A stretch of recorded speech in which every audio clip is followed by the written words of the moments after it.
morning, ladies and gentlemen. Welcome to episode 61 of the Clutch Dump. I'm Nicholas Patty, joined by Ben Walther. And this is normally our Friday automotive episode. And while we have some automotive news, we have the two-car garage returning again. We do have a lot of tidbits of racing news.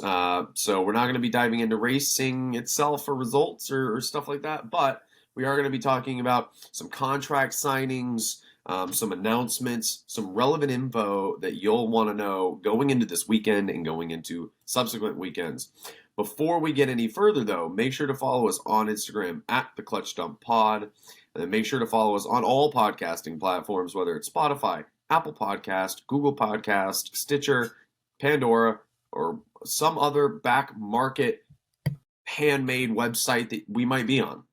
And then make sure to follow us on YouTube at the Clutch Dump Pod as well if you're watching. Hello.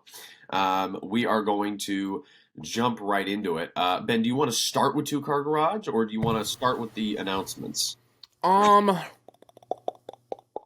say we leave the Two Car Garage because this week's is a bit interesting. Or leave. I hate to talk about Goodwood 3 episodes in a row, but if you missed it, Nick wasn't here for the last one. So, Nick Patty, your thoughts on Goodwood? My thoughts on Goodwood were, damn it, I wish I was there. Yeah, it was good this year. Popped up on Snapchat 5 years ago, 3 days ago. I was across the pond, or 4 days ago. I was across the pond for it. And then I was sitting there and I was like, hey, that's really cool. I was there and I got to see the 1970 Richard Atwood 917. Oh, but when I was there, they didn't drive it up the hill. But I also got to see the unveiling of the 2018 Sauber. They had that there in person, so that's pretty cool. But we're not here to talk about that I was at Goodwood, but my thoughts on Goodwood were all right. Listen, guy, my thoughts were it was one of the better Goodwoods that we've seen, except for the person dying because of a Jaguar wheel flying off. Not true. Did not happen. Nope. Goodwood put out a statement. Not a single person was harmed. Every person that went to the hospital came back the next day. Okay. Well, then it was the people that were hospitalized. Still not good PR, especially for Jaguar in the 1950s. Okay, yes, this is something I wanted to bring up, but I want to see where you go with this. The Barani wheel locks, right? That you have to take the mallet and it twists and screws on, and you gotta mallet it to tighten the wire spoke wheels. 70-year-old technology maybe doesn't do the trick all the time. But that neither being here nor there. PR kind of nightmare for Goodwood, but it seems like they recovered. They also had a day rained out, so that was also not great. First time in all 30 years that they've had to cancel a day. So aside from all that, I think the cars that were unveiled there were pretty dope. I think the on-track stuff was sick. I just cried a little bit when the GT1 that won Le Mans 98 was going up the hill. And it went over this little crest and you can hear the wheel spin and turbos, and then you just hear and then there's rear wing and carbon fiber laying everywhere. Which I saw a funny video. Someone who was just up in front of the car when it wrecked was videoing, and there was this guy directly in front of the camera, and he was turned around looking over the cameraman's shoulder. The car wrecks behind him. You hear the loud crunching noises. Dude is unbothered.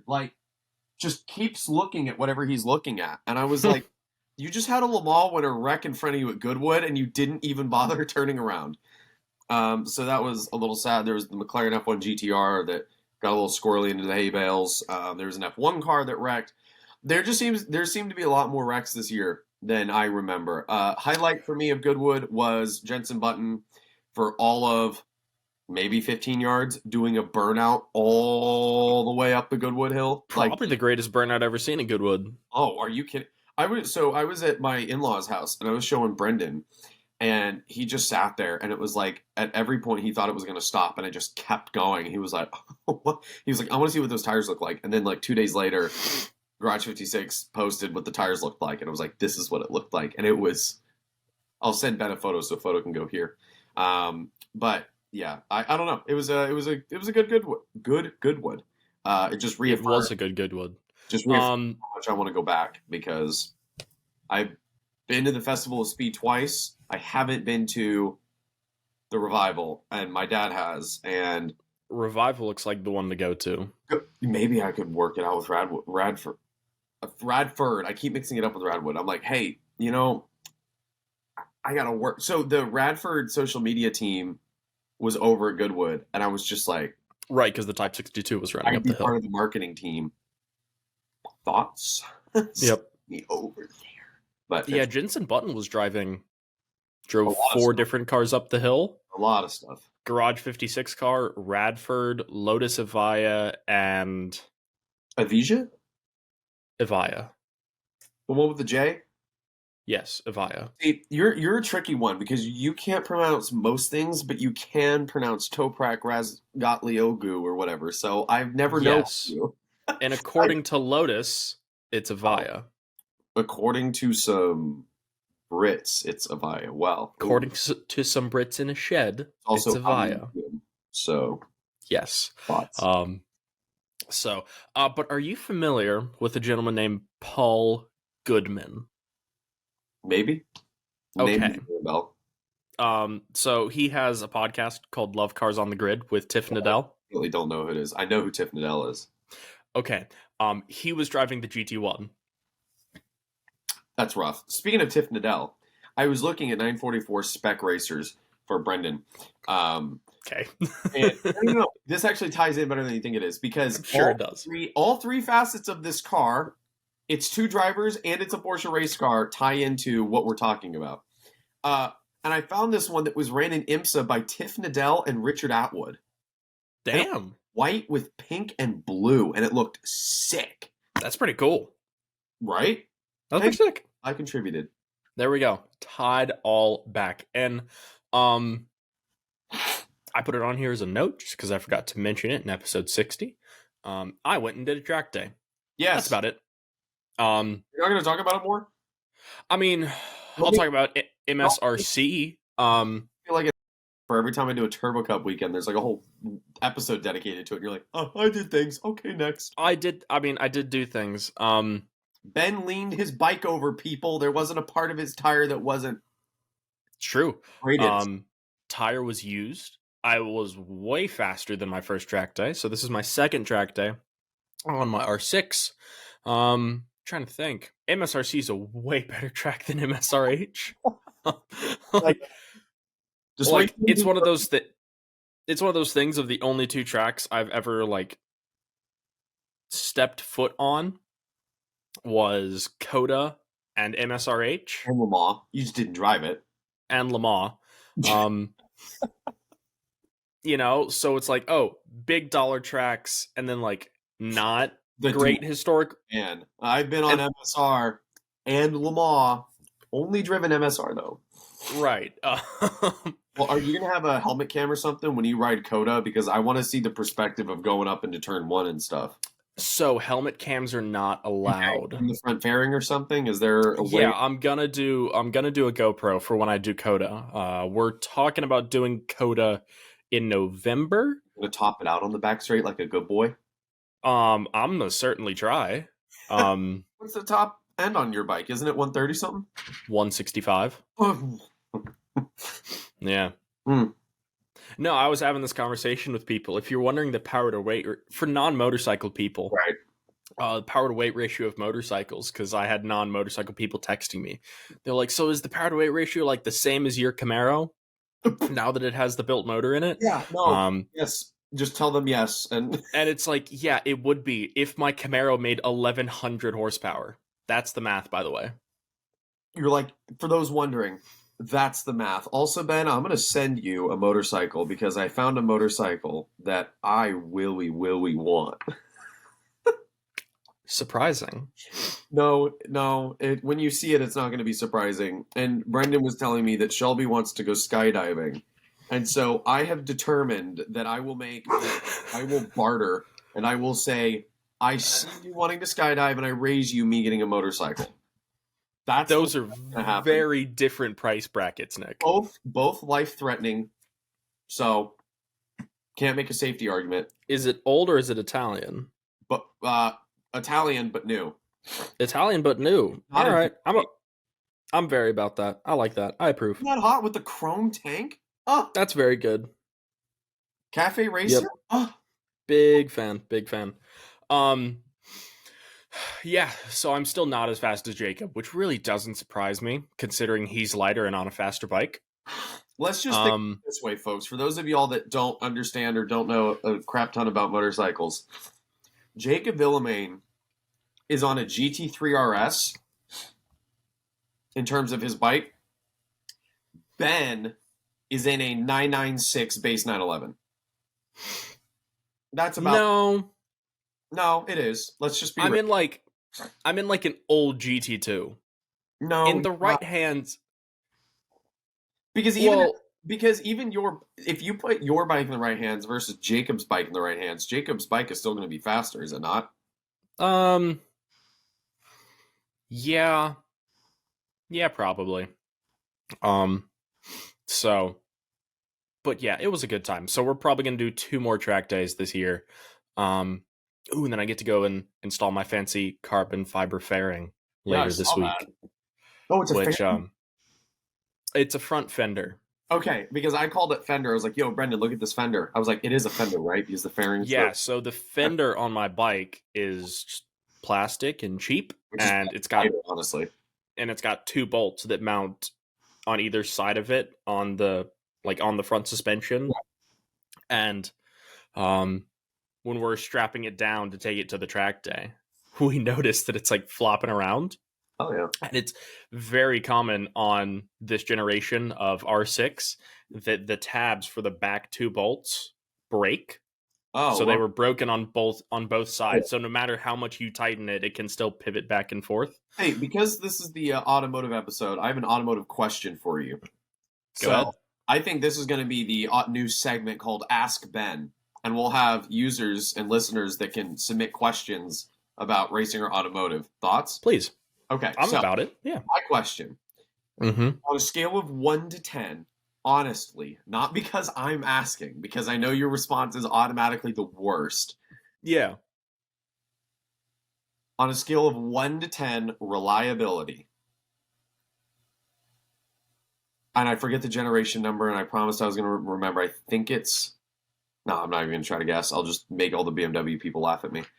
A 19, I think it's 98 to 02 528i wagon. Yes. The E35? That's going to be an E38, I think. Because Let me double. the gen that preceded it. I know that for sure. Oh no, E38's the 7 series. Is it an E35?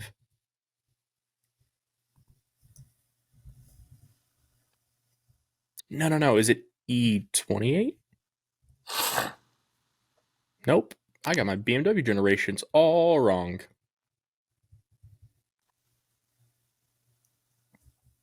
The year that we're looking at is a 2000, so.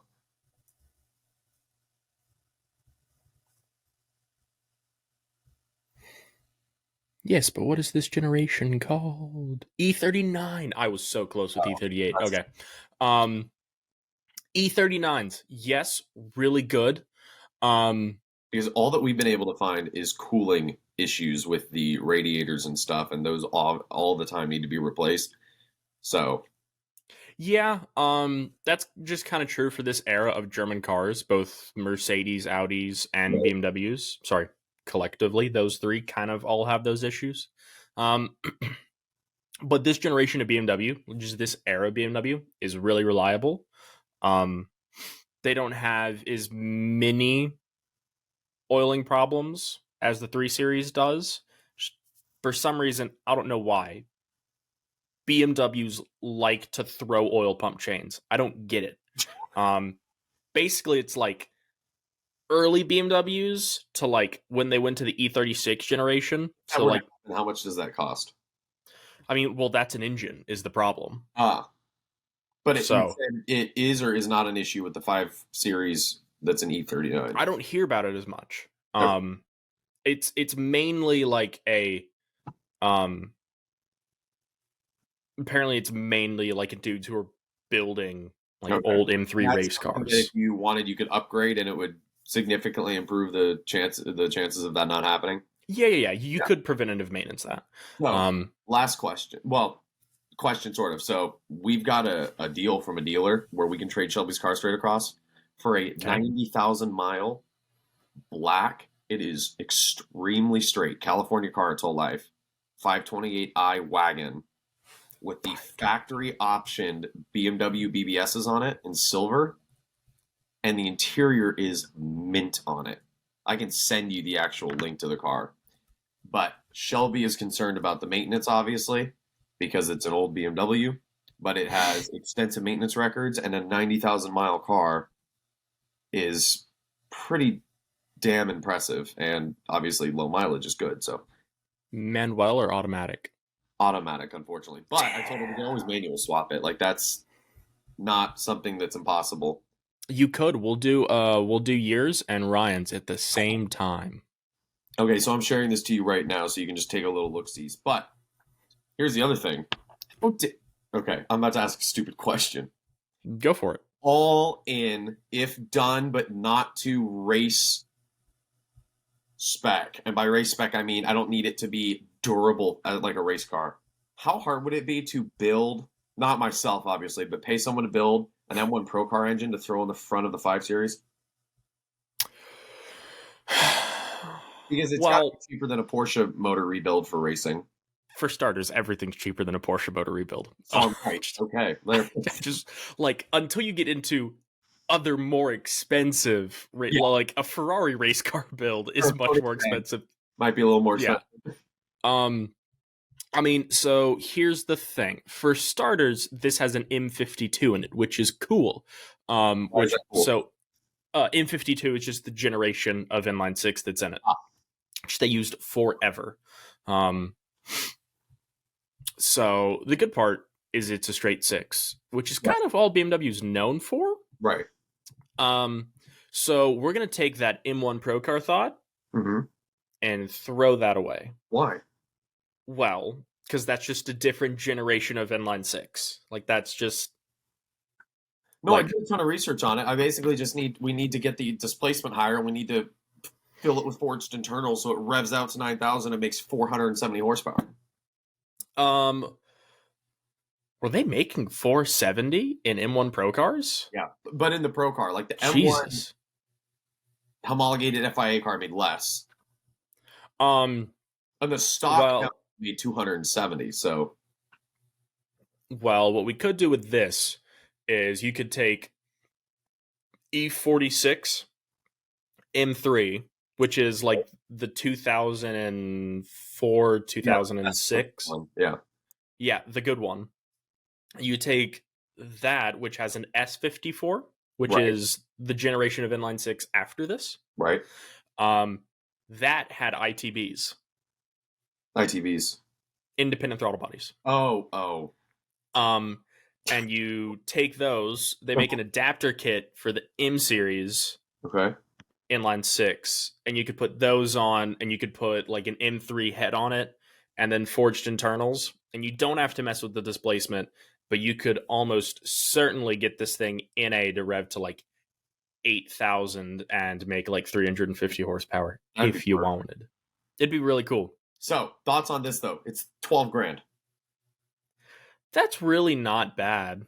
For a clean, low mileage BMW, I would expect, and a wagon, like wagons are hot. Yeah. Right now. I'm surprised because then we were looking at the generation before, the one we always see at Radwood, and those like crazy money, yeah, through the roof. So, anyways, that was Ask Ben with the little arched letters saying Ask Ben. Yeah, the more you know. Now we know. Let's see. Okay, I'm gonna skip over that next bullet point for the moment. Yeah. Shane Van Gisbergen. the man of the year. Yeah, I already saw a meme with Jeff Burton leaning against his car before he retired racing, and it goes, Jeff Burton when he realizes he's got to say Van Gisbergen again. And it's just him terrified. Like he's leaning on his car looking at something that's like grossing him out.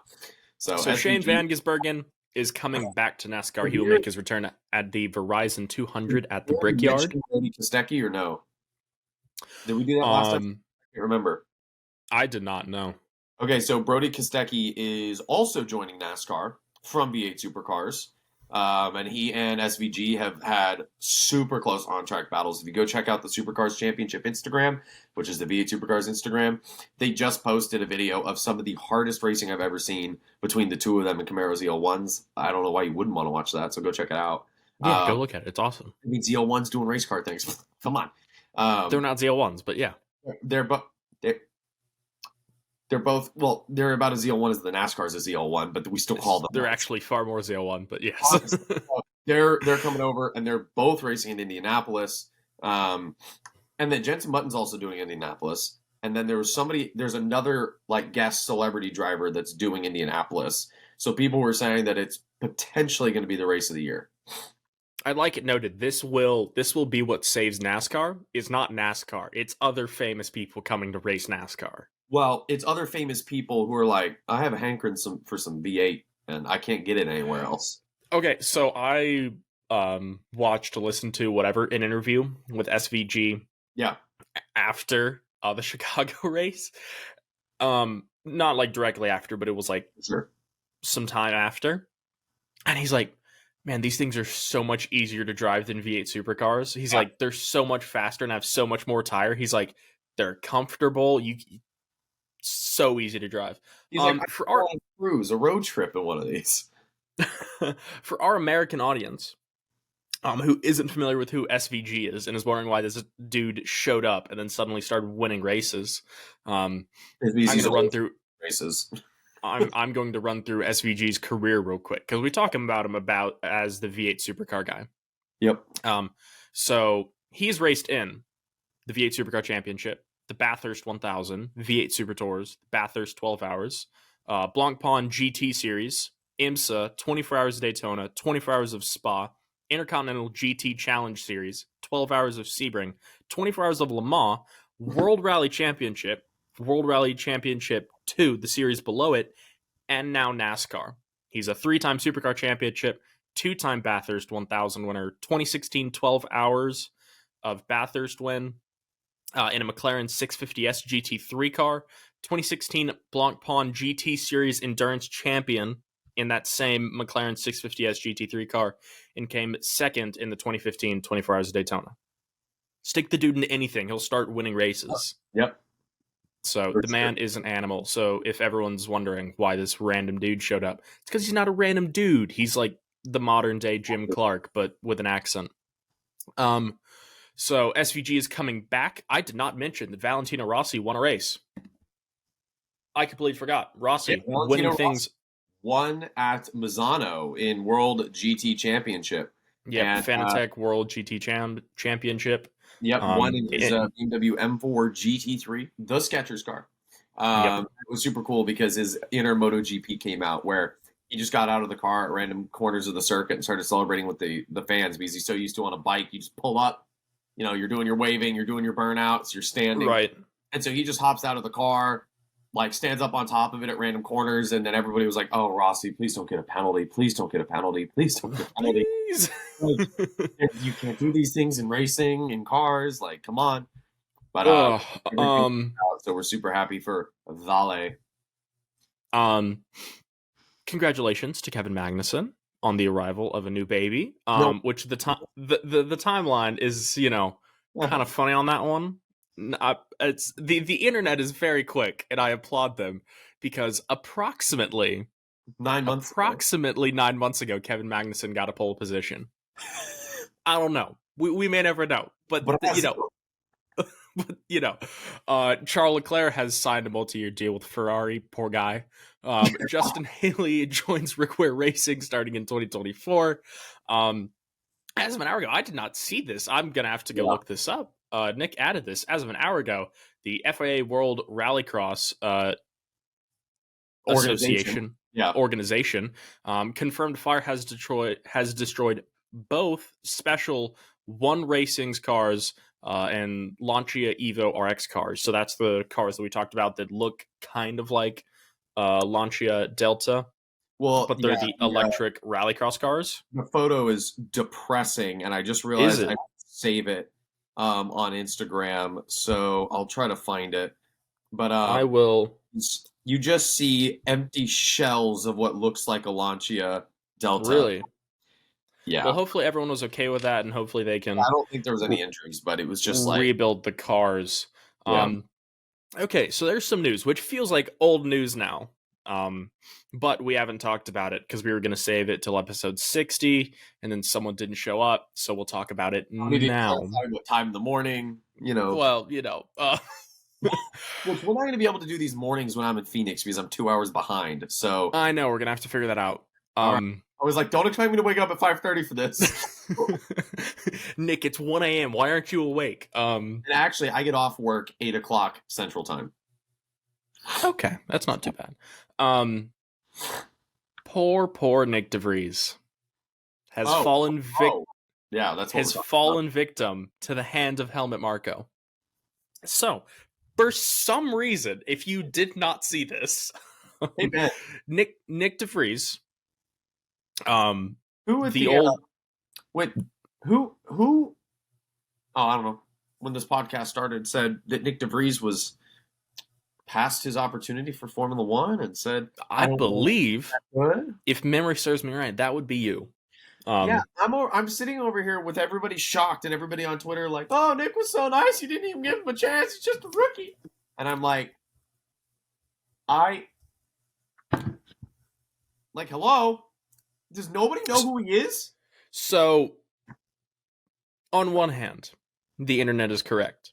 No. On the other hand, however, there are two hands, Nick.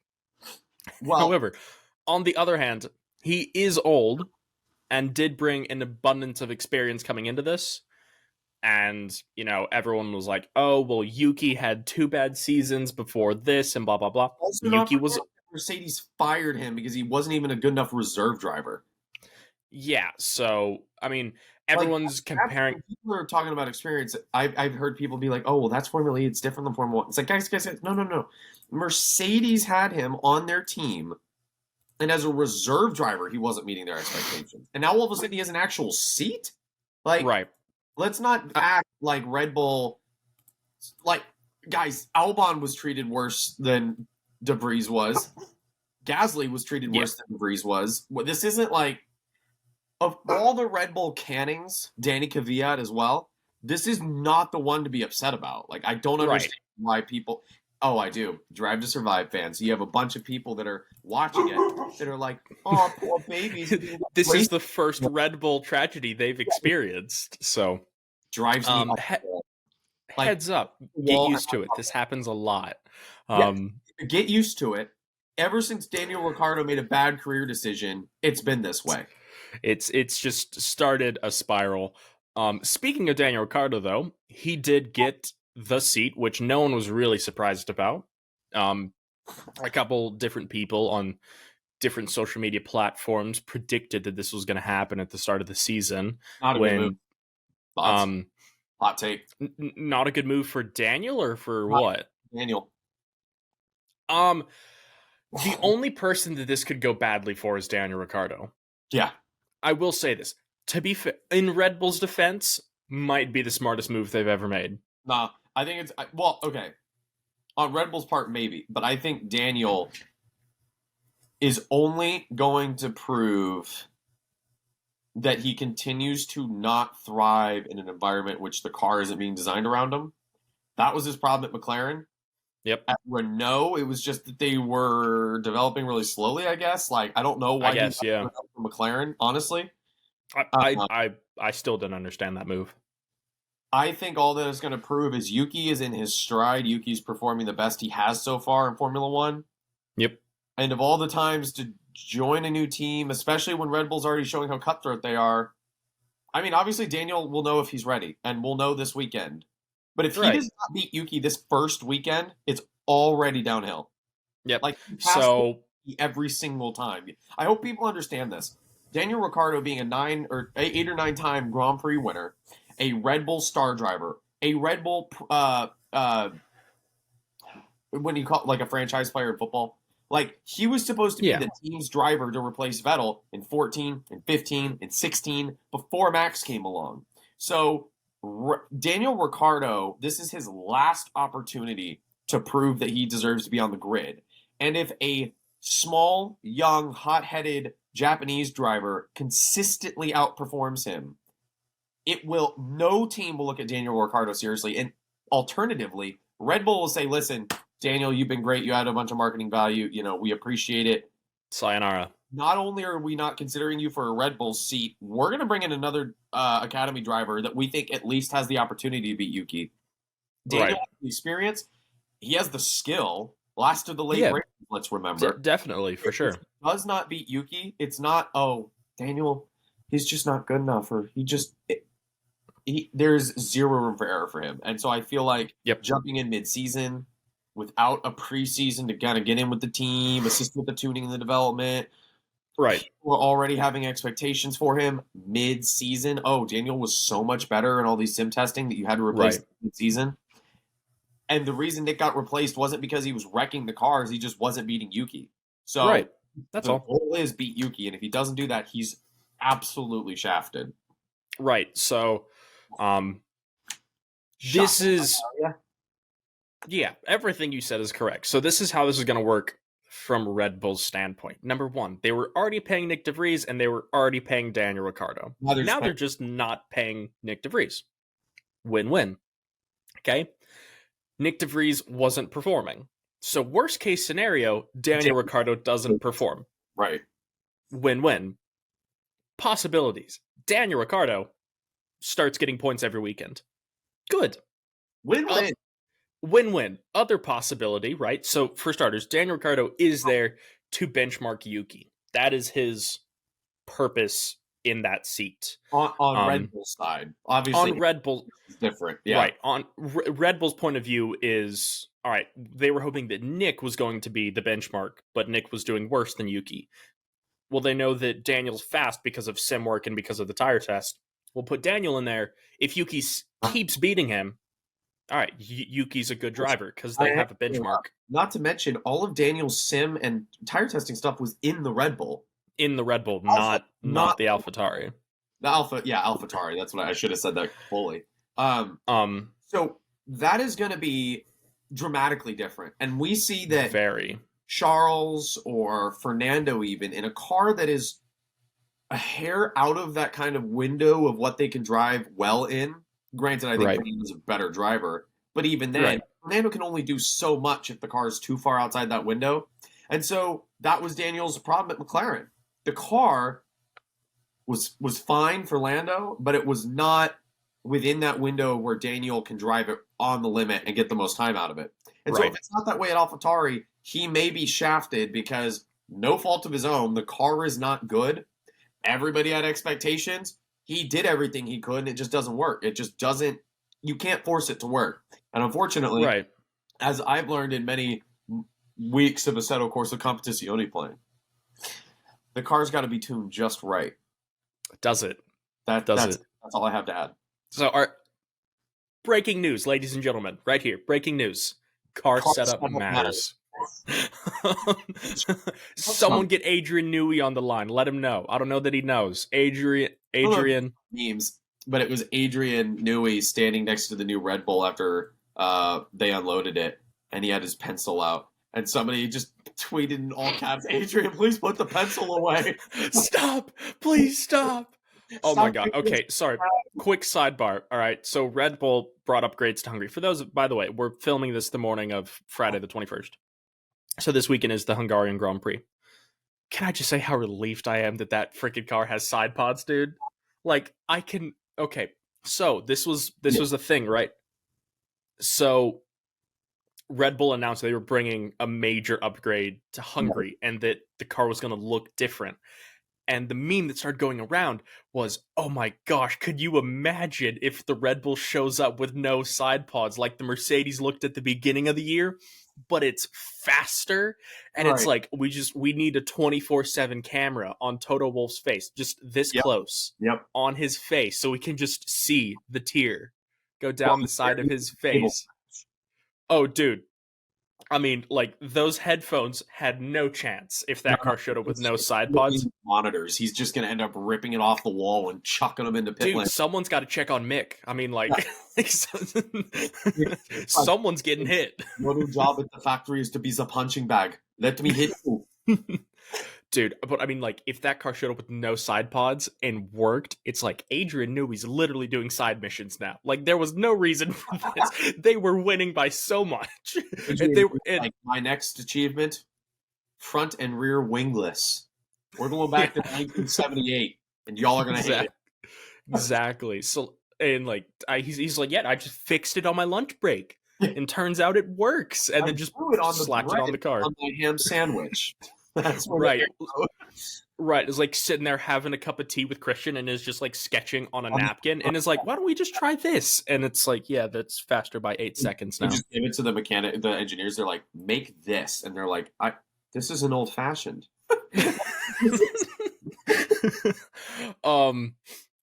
Yeah, so thankfully there's side pods on that. Okay, but so this is how the Daniel Ricciardo situation is going to work. Everyone's excited because Daniel's back and our smiling boy is back. Everyone's excited about this except for Nick DeVries, by the way. And for starters, zero love. We'll get to that. Zero love for Nick DeVries and Alpha Tauri. Alpha Tauri did this giant grand video of Daniel Ricciardo showing up. Everyone's clapping. There was a cake. Like, his name was already on the door. Like, it was a whole thing. For starters, one of the funniest videos I've ever seen. If you recall the end of last season, right? Mercedes like wheeled Nick DeVries on a dolly over to AlphaTauri and dropped him off or whatever, right? Because he was the Mercedes reserve driver and they like delivered him to AlphaTauri or whatever. They like stuck him on a dolly and like ratchet strapped him on there or whatever. One of the funniest things I've ever seen is someone took that video and just played it in reverse. Just going AlphaTauri testing out that return policy. Very funny meme. The internet's a blessed place. But so this is how this is going to work for Daniel Ricciardo. So either Daniel Ricciardo goes in, beats Yuki, great, maybe gets a contract for next year in the AlphaTauri, right? Or Daniel Ricciardo goes in, destroys Yuki, possibly gets Checo's seat. Unlikely, but possible. It is Red Bull. They do some pretty rash things. I have a third alternative that I don't think you've accounted for. Goes in, gets murdered by Yuki, right? Turns out Yuki's a good driver. Right. Daniel Ricciardo disappears from the F1 world forever. It's dropped into the Atlantic with cinder blocks around his ankles by Helmut Marko himself. Right. He's going to go hang out with the Titan submarine. So, Yuki destroys Daniel Ricciardo, all right? Which means Daniel Ricciardo does not have a seat at AlphaTauri, and he is definitely not getting that reserve seat back, right? That is the worst case scenario for Daniel Ricciardo. Daniel Ricciardo loses the next 14 races or whatever we have, and his F1 career is over forever. Fourth alternative you haven't considered.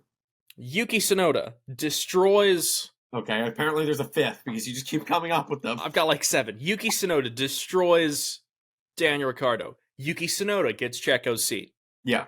Okay. Or Yuki just destroys Daniel Ricciardo and then Daniel Ricciardo leaves, then they bring in Liam Lawson. Just any one of those scenarios. However, the only people that this can go badly for is Daniel and possibly Checo. Yes. Well, Nick Patty, proceed. The other alternative is that Daniel, whether he does good or bad, gets a seat at AlphaTauri or doesn't, but he doesn't get the Red Bull. And then Christian Horner goes to the driver he's wanted for a decade and gets Alonso with Verstappen. Oh my gosh. Sorry, Nick. I was talking about likely real possibilities here. You literally said not likely, but possible with your little hand thing. So I stand corrected. Oh, you said. So, well, right. I am sitting. Oh, so that is we're gonna look forward to that this weekend. Just heads up, free practice 1, Yuki Tsunoda, 2 positions in front of old Daniel Ricciardo. Boy should be sweating about now. Anyway, yeah, I think we have a 2-car with the honey or whatever is actually sweat. Like that's him. Yeah, that's what it is. So we have another 2-car garage just because Nick and I really enjoy these. And we're going to try to make the stories just more elaborate and ridiculous every week, when in reality, they really don't matter because we're using auction sites. At some point, we might go to so this one, right? Like this one is in 1970. We might go back and be like, all right, look up actual MSRP of cars in 1970 and pick new cars or whatever. Whereas this one, we're really just, we're just using it as an era and then using current auction results. It really doesn't matter. Our two-car garage this week. The year is 1970. Your name is William Van Winkle. You're a hardworking accountant who has dreamed of the perfect two-car garage. The first, a classic American muscle car, exuding power and speed, its bold design hinting at the rebellious spirit of the era. You envision yourself cruising down the open highways, the engine's rumble echoing through the landscape as you embrace the feeling of freedom it offered. The second car, a more practical and spacious family wagon, Sounds like held the promise of unforgettable road trips with your wife Camilla and your son Robert, creating cherished memories that would last a lifetime. Working hard throughout the years, you had saved diligently to fulfill your dream of owning these two vehicles. Camilla?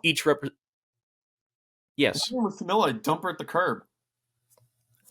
Okay, these are actual real people. I wanted to see if you knew who these people were.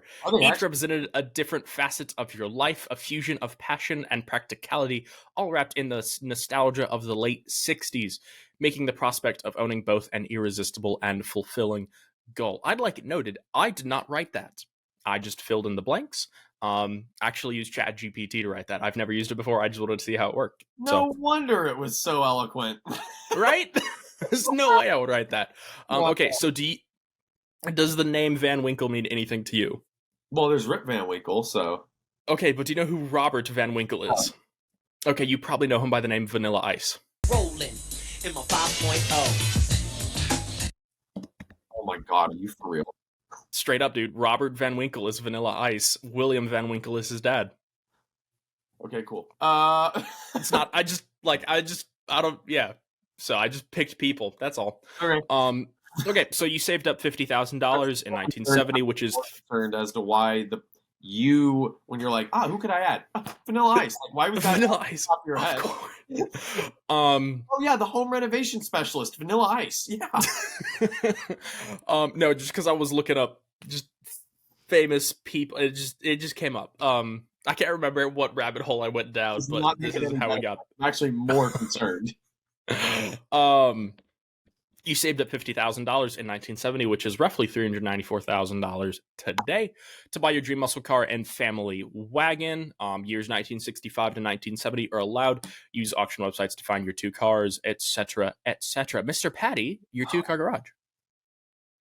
I'm proud of this one. Mine's pretty stout. I think I used $393,000 worth of. I haven't even used 100. But they're the same car. It's the same name, same make, same model. Okay. But different trims. I thought about doing this, so I think I know what you did. Go ahead. Okay, so wagon or muscle car first? Muscle car, right? Oh, let's go muscle car for sure. I'm doing a 4-speed 396 69 Chevelle SS Coupe. I knew you were going to go for a Chevelle and a Chevelle wagon. I thought about it. I had a Chevelle wagon as my wagon, and then I threw it away because I knew you were going to do it. 68 Chevelle Malibu station wagon, and this one's actually a barn find with the original 350 that needs a little bit of love. Sick. So you've got what year is the non-wagon Chevelle? 69. The best 69. year. And then the wagon is a 68. Yep. Dope. I'm really proud of it. I'm not gonna lie. That's pretty good. You wanna throw those links in the show notes so that I can add pictures for the people? Oh yeah, the barn find for sure. Yeah, here we go. Imagine an old Chevelle wagon. That's probably what it looks like. Well, I didn't know there was such a thing as a Chevelle wagon until literally this morning, because I was looking last night and I looked up 1960 station wagons and I was having a time trying to find any. I did find a Plymouth. A 1966 Plymouth Belvedere wagon, and I was like, Belvedere wagon. Throw this. I have a friend that bought one of those a couple months ago. Actually, they're pretty sweet. Your friend, right? Until they bought the Belvedere. Yeah. So, I think I spent actually. I think my muscle car cost more than both of Nick's. Nick, what is your combined two car garage cost? Well, the Chevelle ends in 4 days. The bid is at 16 grand, and then the other Chevelle, the current bid is $900. Hell yeah! So probably not $141,000, which is No, what my muscle car cost. no. Um, but that is because my muscle car is a 1967 Chevrolet Chevelle. Um, Why is except this one. Um, because I knew you wouldn't pick a Chevelle this old. Um, that's pretty much it. So the reason I made the butt, they're not good. but this one is because this one has a supercharged 408 cubic inch LS motor in it and a Ugh, T56 Magnum, and is slammed on some forge lines with some big brakes and an orange interior, and it looks fan-flippantastic. of course it Um, is. dude, it's the jam. This car. So let me see if I can just copy this real quick, and I'll throw in the show notes. Yeah, please for do. you I want to to see that. When I dropped off Shelby's, or when I picked up Shelby's car at Mark Motors yesterday for her service, there was a Look Ferrari. at that. There was a Ferrari 355 Cabriolet sitting in the bay, and I was just like, please, please. Where'd you drop yours? It's at the very bottom. I Look don't at that like bad boy. I like everything else. So- I just don't like the wheels. Way too deep in the rear. So, This is what happens when people dude, put freaking 3 somethings on the back of a muscle car. that's the jam, bro. I love that. That's the whole reason I picked the car, is because of that back wheel. So it's a 67 Chevrolet Chevelle built by Finch Performance in Tennessee. 408 cubic inch LS T56 Magnum, black paint, red leather interior, forge line wheels, street rod garage chassis. It's got Corvette suspension geometry in the front, 4-link rear suspension, RideTech coilovers, C6 Z06 brakes, Flaming River rack, vintage air, Magnuson supercharger, AFCO intercooler and radiator, JL audio and speakers, Pioneer touchscreen. Super dope car. It's actually very similar to something that we would build at the shop, just Yeah, with a cool engine. it's true. So this is super cool. Wait, you're talking And then I went, great motor? wow. And then I went and spent twice as much money on my daily. Probably because it's not a wagon. Well, then you broke the rules. It's wagon. They're my rules are meant to be broken, Nick. Well, damn it, then I would have chosen 2 Porsches. My my daily is a 1969 Ford Bronco 4-door. That's not even close to counting. You didn't even It's wagon. It's You did wagon not even like. try. It's wagon like. You didn't even try. I couldn't find a wagon this expensive. You didn't need one that expensive. I wanted to use the breadth of my budget, Nick. I gave you budget. I gave you budget because I expected you to I pick a just want Superbird. to know, as soon as this is over, I'm writing the 2-car garage for next week, and I'm going to make it so that you have to pick what I want you to pick. Please go for it. By all means. You're like, pick the exact 1993 911 of your dreams. Like, you are car robbers in Gone in 60 Seconds, and you're looking for a car to steal at the opening of the movie. In order to maintain movie canon, which car are you stealing? That's actually a really good one. We should pick 2 cars from Gone in 60 Seconds. That's I No. watched that movie last week. I love Gone in 60 Seconds. It is. The only good thing about it is Nicolas Cage. And yes, I mean, Eleanor is not a good component of the movie. Nah, Eleanor's overplayed now. But I think the only good component of any Nicolas Cage movie is Nicolas Cage. And quick thought, what is the best muscle car in a movie? Go. Like, your favorite. Let's see. Not Gone in 60 Seconds. Not Bullet, because it's a horrible movie. Smokey and the Bandit. Trans Am. Damn it. Because I was going to pick Bullet, the obvious answer. But then, yeah, you just totally outplayed me there, honestly. Bullet's just not a good movie. The No. only good part about it is the car chase scene. Right, but the movie's like an hour and 10 minutes long, and the car chase scene is like 15. I know. It's the majority of it. So this... I did love how the girl he was interested in was driving a 356 Speedster. Total class. True. So this Bronco, by the way, just some quick notes for the Right, people. your non-station wagon. Yeah, no, tell me Yes, more. my non-station wagon. So by the way, they never made a four-door Bronco. Just heads up. This one has a 5-liter Coyote V8 in it. It's gray. It's got brown leather interior. It's lifted. It's on giant wheels and tires. It's really cool, and it's $252,000, which is a substantial amount of money for a Ford. So, Nick, Patty, do you have any final thoughts for episode 61? Anything else you'd like to speak about? Other than to subscribe and follow, look forward to dropping a Sick Motorsports episode Monday. That's going to be, I can make time for it, but the rest of the day we'll be moving stuff into our moving truck. And then that one will be live, so make sure to come in, tune in, stay here for that. And then next week we're going to be doing Two Car Garage and all your favorites, but it'll be the first episode with me in Arizona, so it'll be a little bit different backdrop and everything. I'll actually be able to nail all my cool racing posters into the wall, so I could have like a like you do with actual racing things in the background rather than actually set up his background. Yeah, so y'all stay tuned. Exciting things, and I'll try to my first few days in the office get some clutch dump content for Radford. I don't know if I'm getting an office or if I'm getting a cubicle, but I'm one of like 3 people in the marketing team, so hopefully office. Fingers crossed. So yeah, y'all stay tuned. Exciting stuff coming.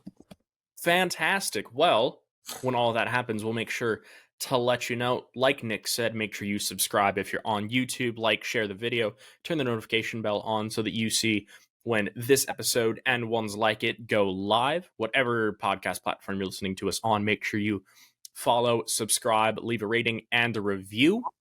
It helps us grow, find a bigger audience so we can make better and more content for all of y'all. Make sure you go find us on social media at The Clutch Dump. Look for our little logo up in the corner. But that is going to do it from us here at The Clutch Dump for episode 61. We will see you next time.